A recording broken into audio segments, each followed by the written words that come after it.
let's just say for any of the enablers that are listening now, whether they're an IC, whether they're running a team, how do you, if I was to self-evaluate, right, and look at my team or my enablement department, how would I know whether I'm viewed as being a strategic resource or whether I'm viewed as just being a training department through how I interact internally? Yeah, another great question. So important, right? To know this and to know the answer to it, not just assume as well, right? I mean, I have a pretty easy answer to this. In fact, I have probably two easy answers to this. The first one is a logical way, right? Is to go through all of the things I've just mentioned in my previous question or the previous answer to the question, and see how many of those you can tick off, right? Quite literally, for your own enablement function, and that's going to tell you something, right? So, for example, do I focus on revenue, right? Is it even within my radar, right? Do I correlate leading and lagging indicators?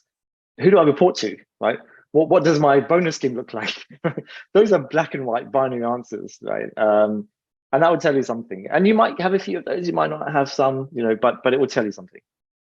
And the second way, which I'm a bigger fan of, is a little bit cruder, but it gets you the answer to that question, right?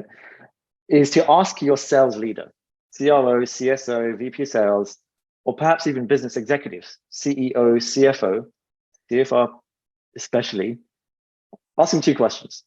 The first question is, what does your sales enablement function do?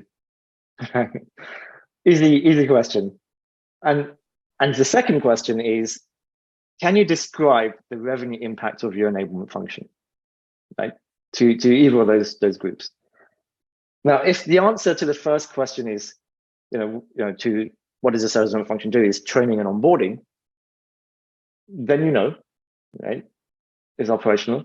It's not seen as strategic, even though it might be, right? You might have ticked all the boxes, but it's not perceived as such. That's still a problem. The second question, if the second answer to the second question, which is what is the revenue impact of the enablement function, if the answer is I don't know, right? Then it's a tactical operational function, or at least isn't perceived to be a strategic function. And I'd be very wary of this if those are the answers, right?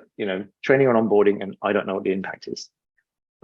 Because when push comes to shove, right, as we're seeing, companies will try to protect their quota carriers as they should, right? And it will be the enablement team that suffers from workforce reduction programs because they're seen as a cost center,